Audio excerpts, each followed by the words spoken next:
I'm exhausted. I'm not just normal exhausted. I'm beyondly exhausted.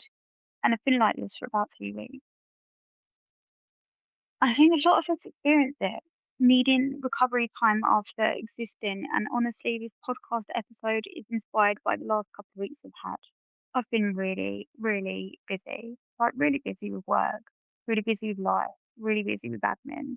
Dropped the ball in a few places and spun some extra plates. A few days ago, I went to a trans art class in the woods. Now, and before everyone gets confused, I'm not trans myself, but I do have a trans child. So it felt relevant and important to attend. And it was lovely. I had a great time. I chatted to people. I got involved. Oh, can I just disclaim my child isn't a child, it's an adult, just before we get into the wishy-washiness? I was probably the most, well, let's describe the life and soul of the party there. And then when I got home, it absolutely died. I mean, I cried for hours. I had a headache. I felt sick. I replayed every conversation that I'd had in my head and felt like a complete and utter dick. The exhaustion hit me like a train. And then because apparently I don't know how to pace myself, the next weekend I then went to a salsa party. My child was doing salsa in Reigate Street Festival. And again, I had a brilliant time for 10 minutes. I was sociable. I lied. I danced by myself. And I spent the whole time pointing at the DJ because I didn't know where to look. So, when people are dancing around you, where do you look? Do you look at them? Because that's embarrassing. Oh, don't make me feel embarrassed. Do you look at your feet? No, because then you look miserable. So the DJ was on a platform, so I spent the whole time with my eyes fixated on the DJ, just pointing at them like gun fingers. Because what do you fucking do in them situations? I find it so cringy when people are dancing around me and people want to make eye contact with me and dance with me, and I can't do that. And I don't want to come across as a fucking weirdo.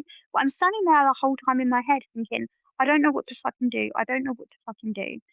So I guess I was at this salsa thing for about 3 hours, right? For the first 10 minutes, I was okay. And then I became exhausted from trying to know what to do. Where do I put my face? Where do I put my feet? Where do I put my arms? What are people thinking? Honestly, it was horrific.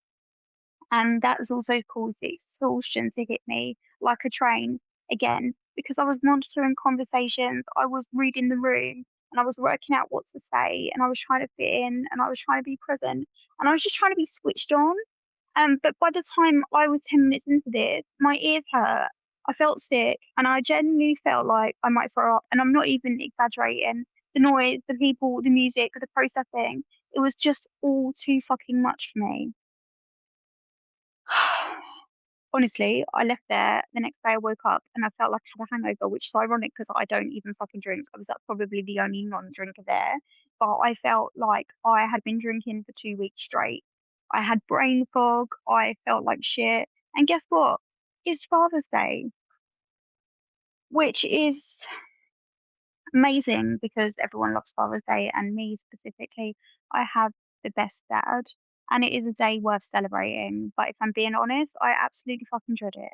Not because I don't love my dad, because he's probably my favorite person on this earth, despite God, even though God's not on earth. I absolutely do love my dad, but it's another social event and another expectation, another thing to prepare for mentally. And the funny thing is, I'm pretty sure my dad, who is most definitely autistic, probably dreads it too. In fact, I know he dreads any social gathering because it was such an issue when I was growing up because he'd have an autistic meltdown before, after, and during every social gathering. That's how we lost a lot of family, relatives, and friends over the years because they didn't understand what was quite going on. So I know my dad dreads it. But my neurodivergent sisters seem completely unfazed by the whole thing and think, yeah, they're just weirdos, Dad and Ellie. Um, it's Father's Day. So we must do something that the whole world thinks is socially acceptable for Father's Day. Not our dad, not our sister, but just the whole world. Um, It's not even the event that's exhausting.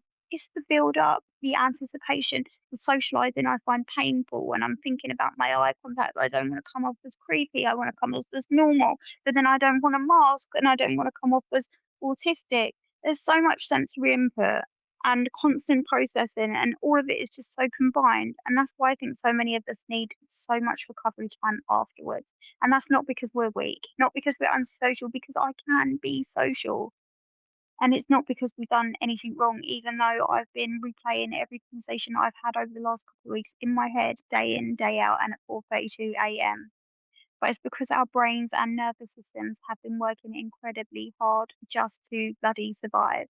And what looks like a nice day out to somebody else, anybody else, can be hours of processing for us. What looks like a simple social event can require an enormous amount of energy that I just don't have, specifically when there's so many social events in a row.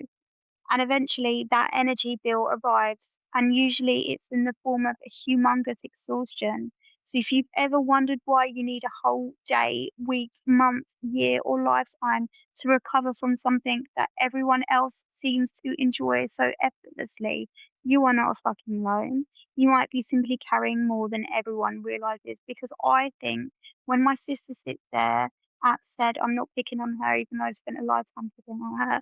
I'm not My sister's sitting there at said social celebration, she's having a lovely time. When I'm sitting there at said social celebration, I'm thinking about 85 million things at once, senses, everything. I can't even explain. I wish someone was inside my head. Maybe the answer isn't to force yourself to keep going. Maybe it's to honor your recovery afterwards, because there's some things that you just can't put off, I guess. And you need to accept that rest isn't a reward, and it's all part of the process. And you need to be kind to yourself. And if you're listening to this whilst hiding under a blanket, recovering from being a human or being like all the other humans, because we're autistic and ADHD, so let's face it, we're a little bit of a different breed. I completely understand. And I'm really glad you're here. I need a day to decompress. Yesterday, I saw some messages. I was meant to be somewhere and I saw some messages right up on my phone saying, Ellie, where are you? And I just had to archive them. I couldn't cope. I need a day. I need a cocoon. And but there's always something. And my daughter had gymnastics today, and I was like, "Do you know what? I can't. I'm sorry, Amira. I can't take it. I I'm done. I'm totally done in. I've got pressure because I've got work today still. Luckily I work for myself, so I can kind of self-pace the day. But tomorrow I have about 5 appointments, so I can't self-pace the day, and I need to function by then. And then there's the extra pressure that Ellie, you need to function by tomorrow, and that's a whole new ball game in itself. Anyway, thank you for listening to my rant. I hope that I've concurred that you don't feel so alone. Is concurred the right word? I'm not sure, but I burn out as fuckery. And look after yourself, people. You are processing more than all the other counterparts, okay? And don't punish yourself because you don't look like you're having fun, or you're trying to look like you're having fun. It's just different, okay? It's just different, and I love you all tremendously. Mwah. Have a most beautiful day.